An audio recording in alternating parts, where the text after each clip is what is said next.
High দিশা। ও high করণ। দিশা, দিশা আমি তোমাকে কিছু বলতে চাই। হ্যাঁ বলো না। দিশা, আমি শুনেছি যে তোমার ফুল খুব পছন্দ। এটা কি কোনো জিজ্ঞাসা করার কথা হলো? আমি কাছেই একটা খুব সুন্দর দেখতে ফুল দেখেছি, তুমি কি দেখবে? চলো তোমাকে দেখাই। করণ, কোথায় ফুল?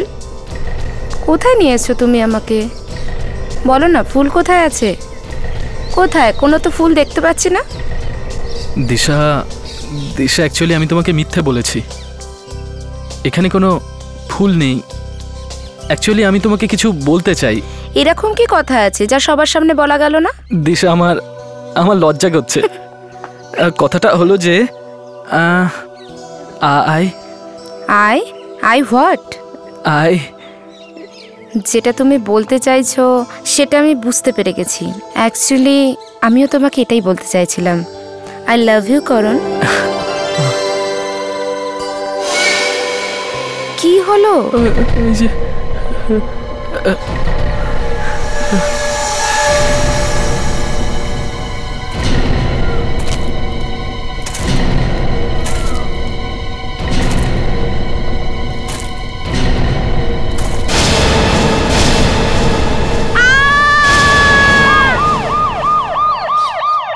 লাশ প্রথমে কে দেখেছিল? আমরা তো এখানে শুধু একটাই খুলি দেখেছিলাম, দুটো কোথা থেকে এসে গেল কে জানে।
এসবি সাহেব, যখন আপনি আমাকে আর ডাক্তার সারিকাকে ডাকলেন, আমি ভাবলাম হয়তো আপনি আমাদের পিকনিকে নিয়ে যাচ্ছেন, কিন্তু আপনি তো না আমাদের কাজে লাগিয়ে দিয়েছেন। সালুকে, আমি যদি কোনো পিকনিকের প্ল্যান করি না, তাহলে একটা কথা মনে রেখো, তোমাকে কোনোদিন ডাকবো না। তাহলে একা একা নাচবেন?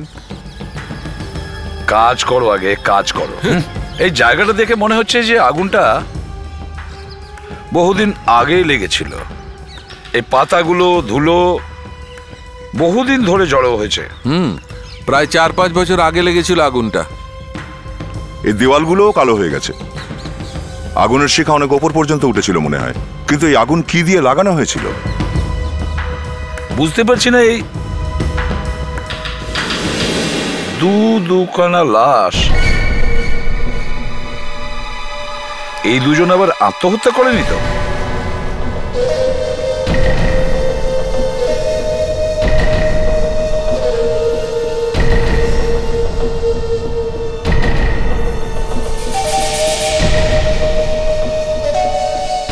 এরকম নির্জন জায়গায় কেউ হয়তো জানতেও পারেনি যে আগুনে পুরো দুজন মানুষ মারা গেছে। হ্যাঁ, বেচারীরা বাঁচার জন্য চিৎকারও করেছিল, কিন্তু হয়তো কেউ শুনতেই পায়নি। স্যার, দুটো লাশ যখন পাশাপাশি তখন আত্মহত্যাই হবে। কিন্তু কিন্তু কি?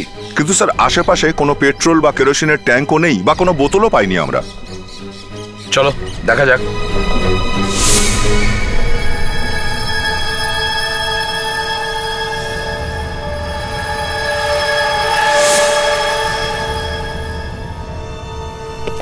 দুটো কঙ্কালের হাড়ি একদম অক্ষত রয়েছে। ঘুমো বাচ্চারা, শান্তিতে আরামে শুয়ে থাকো। দুটো লোক মারা গেছে আর তুমি রসিকতা করছো? দেখো ভাই, যে মরে গেছে সে মরে গেছে, তাতে আমি কি করব? একটু হাসলে কোনো ক্ষতি নেই। আর মজার কথা হলো, এই দুজনের একজন পুরুষ আর একজন মহিলা। একজন পুরুষ আর একজন মহিলা? হ্যাঁ, এইটা পুরুষের আর ওইটা মহিলার। এই পেলভিস দেখো, এটা চওড়া, আর আর এর পেলভিস দেখো, এটা সরু, এটা মহিলা। এরা দুজন পুড়ে মারা গেছে, কেউ জ্বালিয়ে দিয়েছে হয়তো। স্যার এরা চিৎকার চেঁচামেচি করেনি নাকি? পালানোরও চেষ্টা করেনি? হয়তো দুজন বেহুশ ছিল। আপনারা তো লাশকে আলু পটলের মতো বস্তায় ভরে নিয়ে চলে আসেন, তাও তো ভাগ্য ভালো এগুলো আস্ত আছে। আরে তাহলে তাহলে কি করে নিয়ে আসতাম? ছাড়ো ভাই, ঝগড়া হয়ে যাবে। এ দেখো,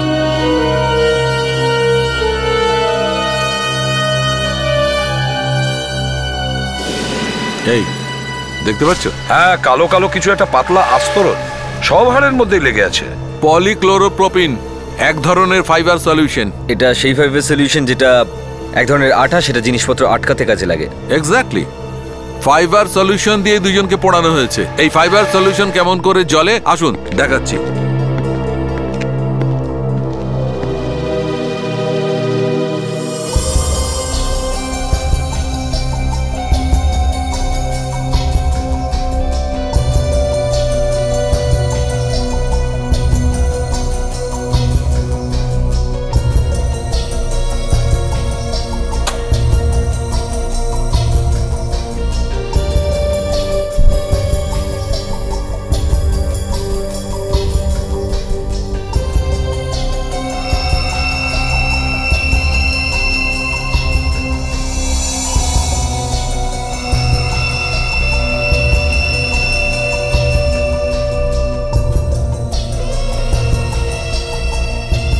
এই দেখো, ওই রকমই জিনিসটা যেটা হাড়ের ওপর ছিল। এই দুইজনের খুব ভয়ানক মৃত্যু হয়েছে। জানি না এরা আগেই মারা গিয়েছিল নাকি জ্যান্ত পুড়িয়ে মেরেছে। কিন্তু আমরা এটা জানবো কি করে যে এরা ছিল কে? এই মহিলার খুলি ঠিকঠাক আছে, কিন্তু এই পুরুষটির খুলি অনেক জায়গায় ভাঙা আছে। এ দেখো, তাহলে এই মেয়েটির খুলি থেকে আমি এর মুখটা তৈরি করতে পারবো।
স্যার এই লাইটারটা পেয়েছি স্যার।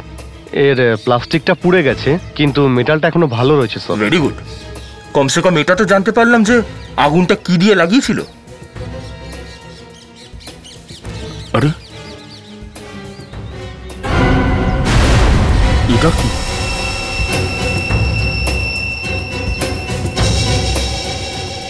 স্যার এটা তো দাঁত মনে হচ্ছে, কারো হবে মনে হয়। আরে ভাই, মানুষেরই তো হবে, হাতির তো আর হবে না।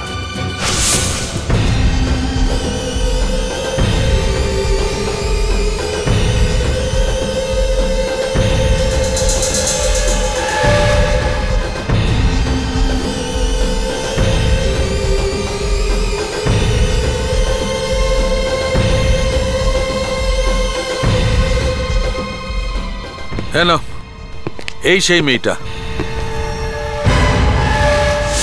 আমাদের দেশে একটু বেশি সংখ্যায় মহিলাই নিখোঁজ, স্ট্রেঞ্জ, তাই না? এটা তো শুধু গত 5 বছরের রেকর্ড। পুরনো সব রেকর্ড যদি দেখো তো বুঝতে পারবে যে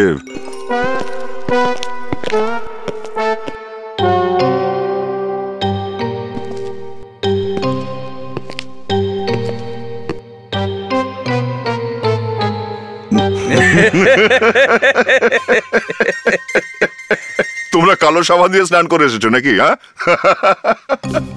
স্যার আমরা ভেবেছিলাম আপনি আমাদের দেখে বলবেন যে বা বিবেক খুব ভালো কাজ করেছো তোমরা, কিন্তু এখানে তো শুধু বা বিবেকই কেন বলবে? আমিও তো মুখ কালো করেছি।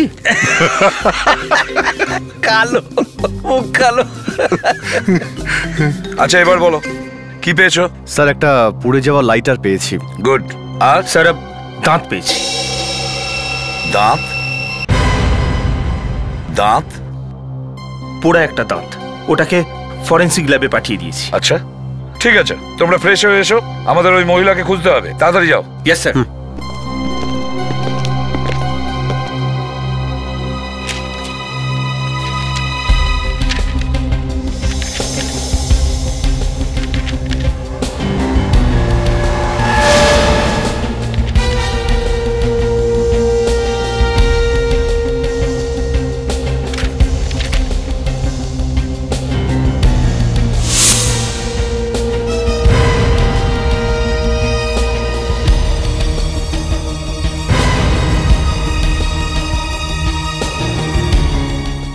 স্যার, হ্যাঁ মনে হচ্ছে এটাই ওই মহিলা স্যার।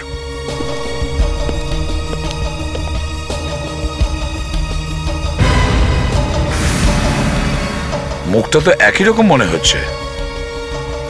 এর রেকর্ডস চেক করো তো। মিসেস রশনি, এনার husband Mister Aniket Kumar report লিখিয়েছিলেন যে ইনি নিজের বন্ধুদের সঙ্গে শেষবার ডিনার করতে গিয়েছিলেন, তারপর আর ফেরেননি। এর হাজবেন্ডের কাছ থেকে কিছু জানা যেতে পারে স্যার। অনিকেত কুমার?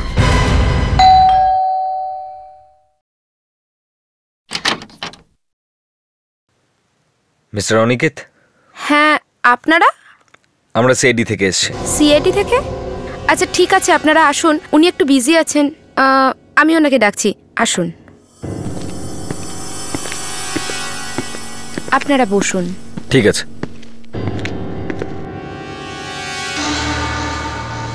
স্যার, ওই সিআইডির লোকেরা আপনার সাথে দেখা করতে এসছে। সিআইডি? হ্যাঁ স্যার।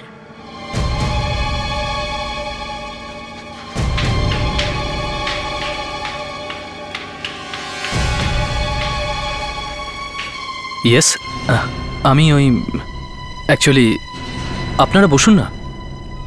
কি হয়েছে? আপনি ঠিক আছেন তো? হ্যাঁ আমি ঠিক আছে। ওই আসলে হয়েছে যে আপনাদেরকে হঠাৎ করে দেখে মনে একটা আশা জেগেছে, আর সাথে একটু ভয়ও, আর এখন একটু ঘাবড়েও আছে। কিন্তু আপনার ভয় পাওয়ার কারণটা কি?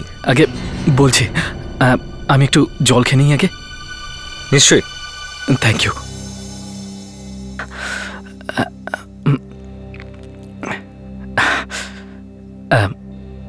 আপনারা কিছু জিজ্ঞেস করার আগেই আমি কি আপনাদেরকে কিছু জিজ্ঞেস করতে পারি? জিজ্ঞেস করুন। আপনারা কি আমার স্ত্রী রোশনির ব্যাপারে কিছু জিজ্ঞেস করতে এসেছেন?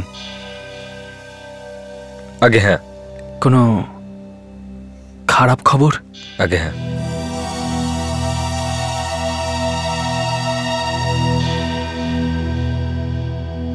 কোনো খোঁজ পেলেন আমার রোশনির? জানো তো গেছে, কিন্তু উনি... আপনারা কি নিশ্চিত? নিজেই দেখে নিন। ইনি আপনার স্ত্রী তো, রোশনি? মুখটা তো ওরকমই মনে হচ্ছে, কিন্তু দেখে তো কোনো মূর্তির মনে হচ্ছে ছবিটা। আগে না, এটা আমার স্ত্রী নয়। ইনি আপনার স্ত্রী রোশনি। এই মূর্তির ভিতরে আপনার স্ত্রীর স্কাল রয়েছে, আর তার উপরে এই মুখটা বানানো হয়েছে। মানে হয়তো কেউ এনাকে জ্যান্ত পুড়িয়ে দেয়, অথবা এটা কোনো অ্যাক্সিডেন্টও হতে পারে। Oh no! Oh no! Oh no! আপনি রিপোর্টে লিখিয়েছিলেন যে সেদিন আপনার স্ত্রী তার কলেজের বন্ধুদের সঙ্গে ডিনার করতে গেছিলেন। তাহলে এই বন্ধুরা কারা? সেটা তো আমি ওকে কখনো জিজ্ঞেস করিনি, আর না ও কখনো আমাকে ঠিক করে এটা বলেছিল। কিন্তু আমার মনে আছে সেই রাতে যখন ও গেল, খুব খুশি ছিল। আপনি ওনার কোনো না কোনো বন্ধুকে তো নিশ্চয়ই চেনেন। কিন্তু কেন? আসলে আপনার স্ত্রীর লাশের পাশে আর একটা পুড়ে যাওয়া লাশও পাওয়া গিয়েছিল। ওই লাশটা একজন পুরুষের। আমি সত্যি ওর কোনো বন্ধুকে চিনি না। ঠিক আছে, আপনার বাড়িতে তো ডায়েরি নিশ্চয়ই আছে, টেলিফোন ডায়েরি, যাতে আপনি আপনার বন্ধুদের, চেনা পরিচিতদের নাম্বার লিখে থাকেন। আগে হ্যাঁ, দেখান তো একটু। হয়তো ওটা থেকেই বুঝতে পারবো আমরা এই দ্বিতীয় লাশটা কার।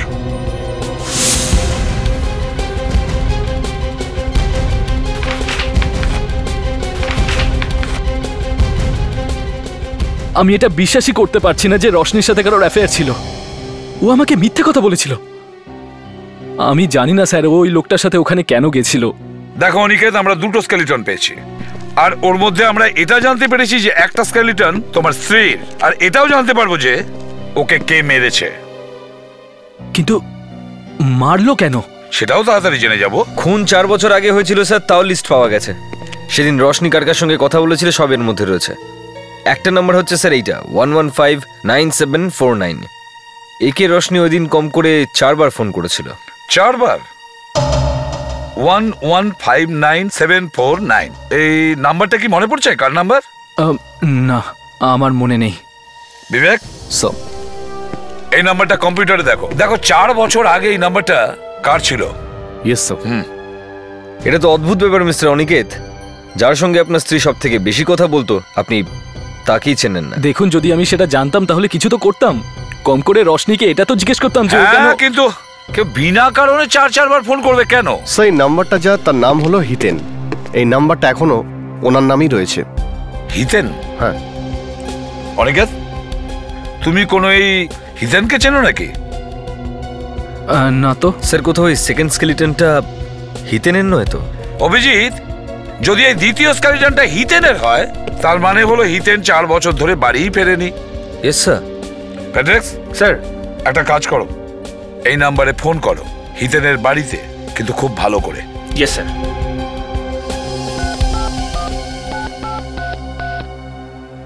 হ্যালো, আমি সিআইডি অফিসার ফ্রেডরিক্স কথা বলছি।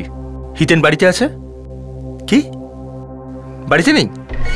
4 বছর ধরে নেই? 4 বছর ধরে বাড়িতে নেই? কে আসছি?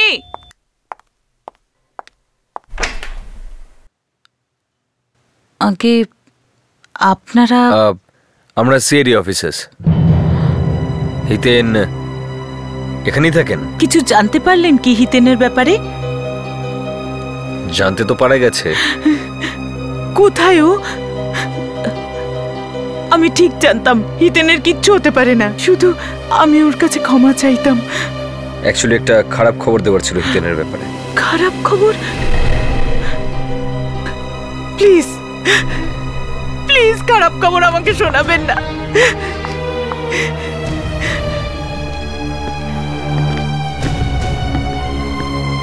দেখুন ম্যাডাম, আমরা একটা লাশ পেয়েছি, আর সেই লাশটা আগুনে ঝলসানো। লাশ পুড়ে গেছে?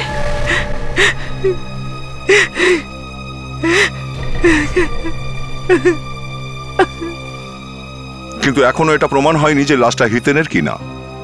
হতে পারে এই লাশটা অন্য কারোর, কিন্তু আমাদের এটা জানা জরুরি যে লাশটা আসলে কার। আপনি এ ব্যাপারে আমাদের সাহায্য করতে পারেন।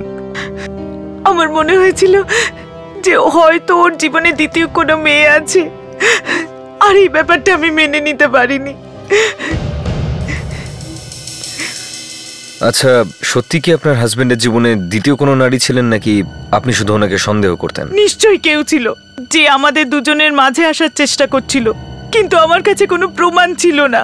ওই দিন আর আমি সহ্য করতে পারলাম না, আর ওই দিন আমি খুব বড় ভুল করেছি যে তোমাকে বিয়ে করেছি। সবাই আমাকে বলেছিল যে ওকে বিয়ে করিস না, কিন্তু আমি কারোর কথা শুনিনি। আমার মনে হয়েছিল হয়তো তুমি বদলে যাবে, কিন্তু না, তুমি কখনো বদলাবে না। একেবারে ঠিক বলেছো তুমি, আমি কখনো বদলাবো না।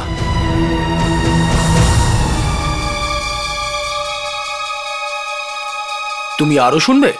হ্যাঁ, তো শোনো, আমি অন্য কাউকে ভালোবাসি। তাহলে আমাকে বিয়ে করেছিলে কেন? এখন ওর কাছে চলে যাবে? হ্যাঁ, কম করে রোজগার এই খিটখিট তো বন্ধ হবে। হিতেন, হিতেন দাঁড়াও, হিতেন।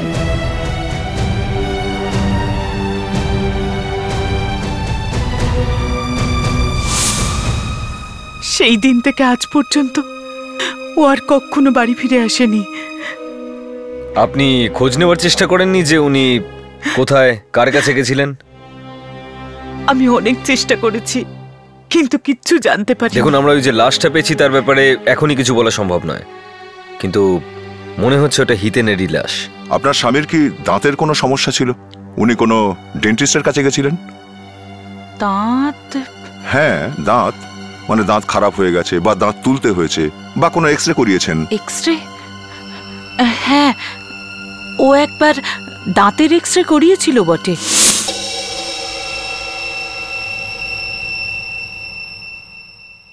ডাক্তার সারিকা, এই দাঁতের এক্সরেটা দিন।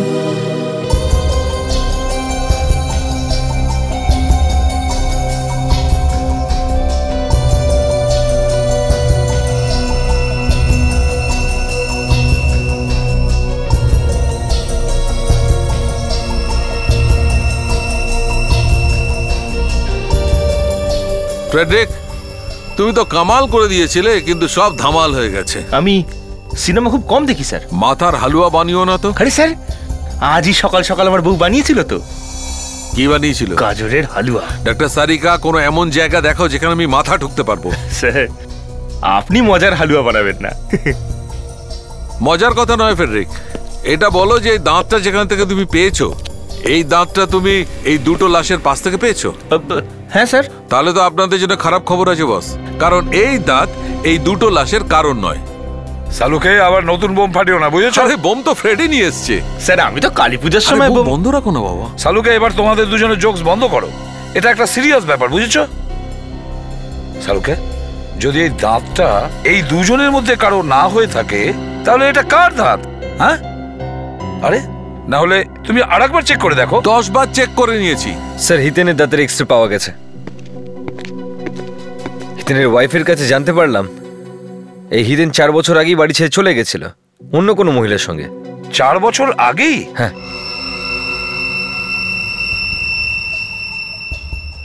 ডাক্তার সারিকা, ওই দাঁতের এক্সরেটা দাও।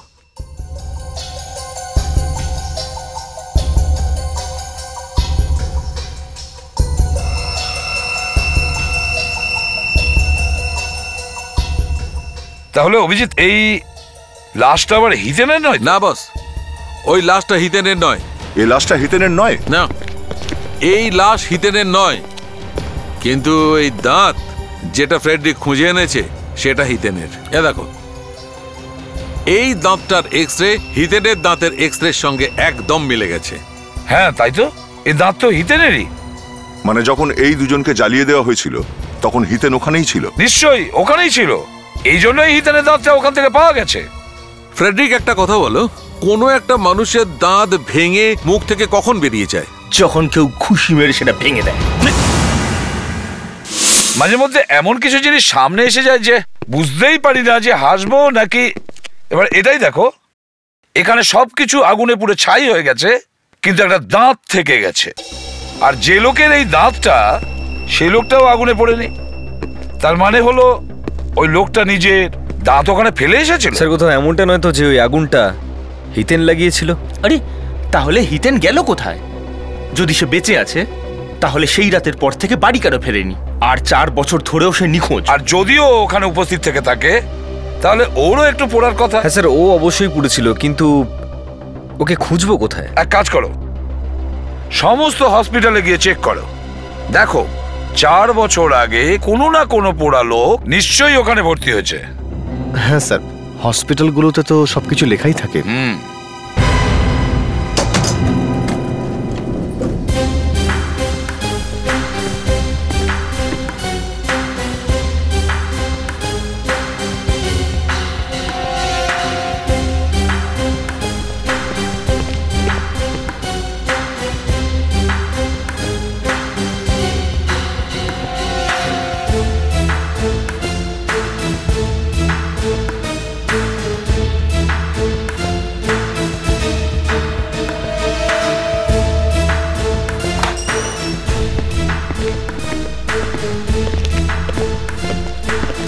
Yes sir. কোনো আগুনে পোড়া রুগী এখানে এসেছিল মনে আছে? 20শে ডিসেম্বর 2003 সালে। কি বললেন আপনারা? 20শে ডিসেম্বর? পুড়ে যাওয়া মানুষ? আপনারা কি সার্ভে করতে এসেছেন? না, আমরা সিআইডি থেকে আসছি। এখানে পুড়ে যাওয়া মানুষ অনেক কম আসে, খোঁজাটা খুব সহজ হবে। এই হসপিটাল থেকে কিছু জানা গেলে খুব ভালো হয়। যার দাঁত ভেঙে গেছিল সে গেলটা কোথায়? হ্যাঁ স্যার, পেয়ে গেছি। একই দিনে 3 জন স্যার, 3 জন পুড়ে যাওয়া মানুষ। কজন? একজন 75 বছর বয়সী বৃদ্ধা মহিলা রানী, আর একজন ইয়ং ছেলে সুদেশ, যার হাত খুব বাজেভাবে পুড়ে গেছিল। আর 3 নম্বর? আর একজন 36 বছর বয়সের, কিন্তু এখানে কোনো নাম নেই। 36 বছর? এই হিতেনের বয়সও প্রায় এরকমই হবে। অ্যাড্রেস কি লেখা আছে না? কিছুই লেখা নেই স্যার। এটা কি করে হতে পারে? ওই লোকটার সাথে কেউ তো এসেছিল এখানে। স্যার, গত 4 বছর ধরে মানুষটি এখানেই পড়ে আছে। কি? বিগত 4 বছর ধরে এখানেই রয়েছে? আগে হ্যাঁ।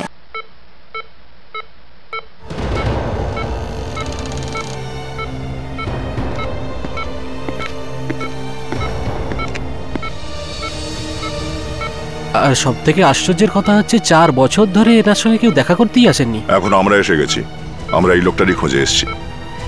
ইনি কথা বলতে পারেন তো? হিতেন? হিতেন? কোনো লাভ নেই, ইনি শুধু বেঁচেই আছেন এইটুকু। পুরোপুরি প্যারালাইজড, ওনার ব্রেনে রক্তই পৌঁছচ্ছে না, তাই জন্য ওনার ব্রেন কাজ করে না। অজিত, তোমার কি মনে হয় বলো তো, আগুন এই লোকটাই লাগিয়েছিল? এটাই আমি ভাবছি যে যদি আগুন এই লাগিয়ে থাকে তাহলে ও নিজে পুড়লো কি করে? তার মানে অন্য কেউ একজন রোশনি আর হিতেনকে মারার জন্য আগুন লাগিয়েছিল, আর এ কোনোভাবে ওখান থেকে বেঁচে বেরিয়ে এসছে। কিন্তু আগুনটা লাগিয়েছিল কে? হয় এর স্ত্রী লীনা, না হলে রশনির হাজবেন্ড অনিকেত। একজন মানুষ কখনো এটা সহ্য করতে পারে না যে তার স্ত্রী অন্য কাউকে ভালোবাসে। আমি নার্ভাস হয়ে যাচ্ছি। হ্যাঁ, সে তো দেখতে পাচ্ছি, আপনার হাতও কাঁপছে। কিন্তু এত ঘাবড়ে যাচ্ছেন কেন? হয়তো আপনি আমার স্ত্রীর খুনিকে পেয়ে গেছেন। আমি এটার জন্যই ভয় পাচ্ছি যে আমি ওর সামনাসামনি কি করে দাঁড়াবো। আচ্ছা, তাহলে ঠিক আছে, যদি তুমি ওর সঙ্গে দেখা করতে না চাও তাহলে কোনো ব্যাপার না, কিন্তু তার ছবি তো দেখতে পারো। আগে হ্যাঁ, ফটো দেখতে পারি। তাহলে একটু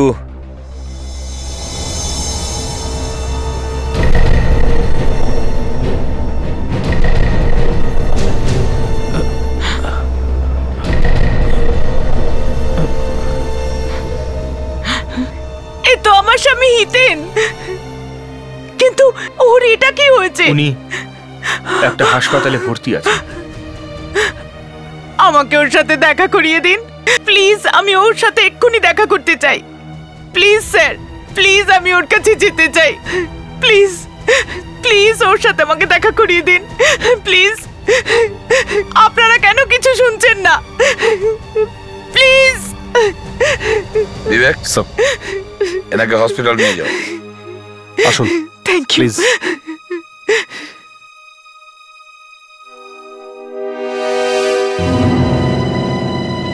কি ব্যাপার, আপনার ভয় লাগছে নাকি? হ্যাঁ, না। এটা জানার পর যে হিতেন এখনো বেঁচে রয়েছে, সেই ব্যক্তি যাকে আপনার স্ত্রী দিনে 4 বার ফোন করত, যার সঙ্গে আপনার স্ত্রীর অ্যাফেয়ার ছিল, আপনার একটু রাগ উঠলো না? ভীষণ উদার মনে হচ্ছে আপনি।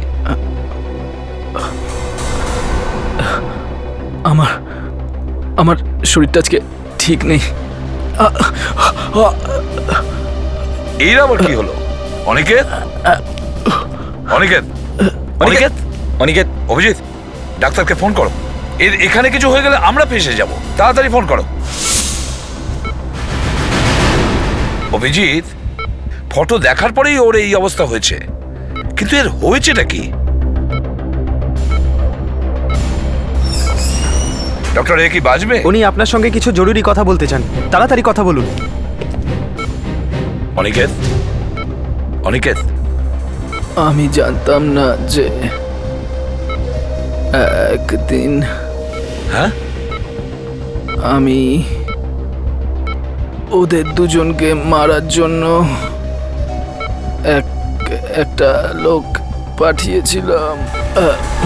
অনিকেত, এই যে লোকটাকে মারার জন্য পাঠিয়েছিল সে নিজে তো চলে গেছে, আর হিতেন বেঁচে গেছে। ডক্টর, এর আবার জ্ঞান ফিরবে তো? একটু কমপ্লিকেশন আছে, ওনার হার্টবিট ক্রমশ কমছে। কিন্তু এর হয়েছেটা কি? ওনাকে কেউ বিষ খাইয়েছে।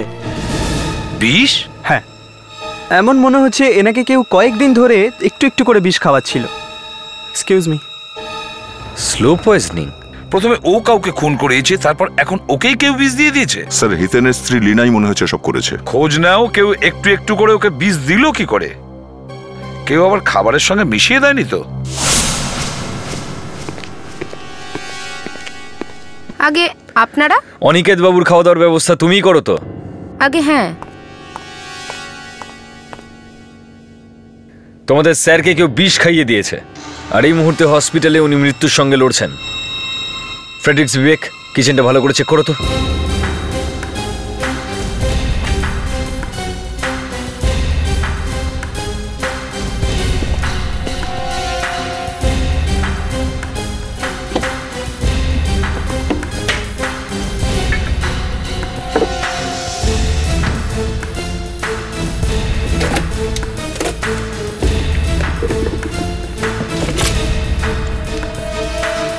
এই তোমাদের স্যার দিনরাত বাড়িতে করতেনটা কি?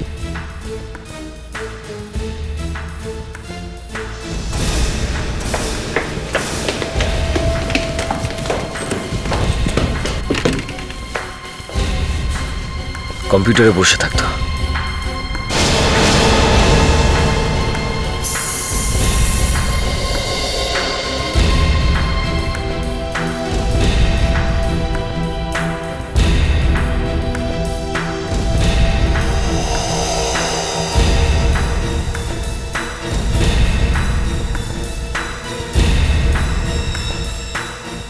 বিষ পাওয়া গেছে, কিবোর্ডে লাগিয়ে রেখেছিল।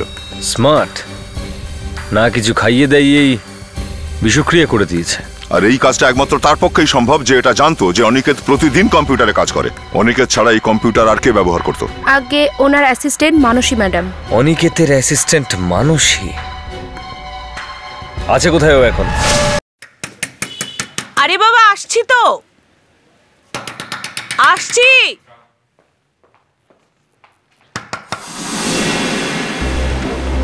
মানসী কোথায়? হ্যাঁ, আগে ও তো বাইরে গেছে। কোথায় গেছে? কিছু বলে যায়নি? আগে না।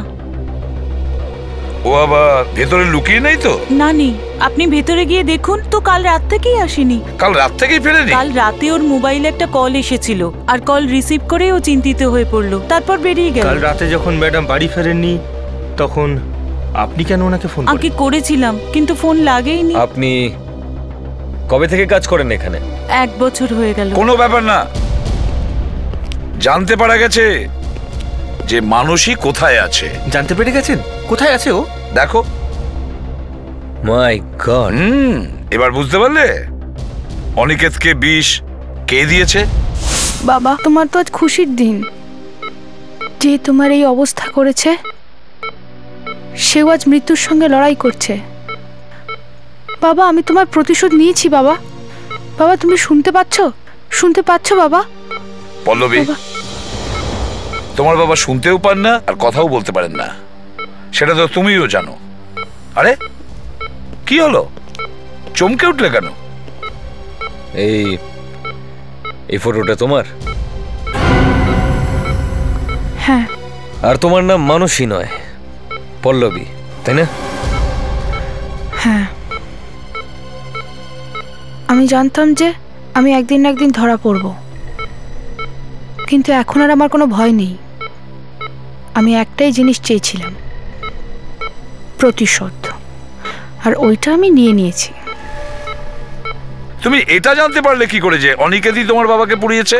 4 বছর আগে বাবা যখন রাগের মাথায় বাড়ি থেকে বেরিয়ে গেল, তখন আমি ওনার গাড়ির মধ্যে লুকিয়ে পড়ি। ভেবেছিলাম ওনাকে কোনো না কোনোভাবে রাজি করাবো।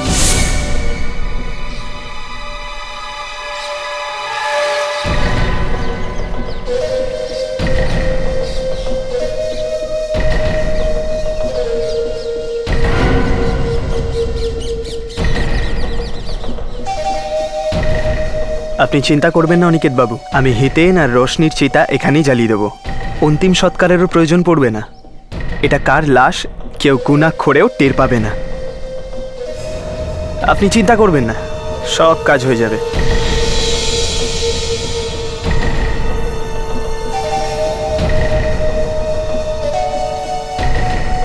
চিন্তা করো না, সব ঠিক হয়ে যাবে।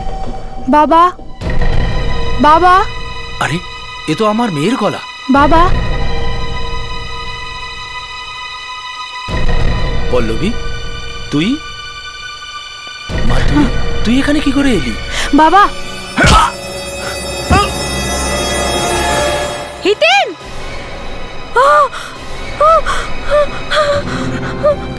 এই ঘটনাটা আমি কোনোদিন ভুলতে পারিনি।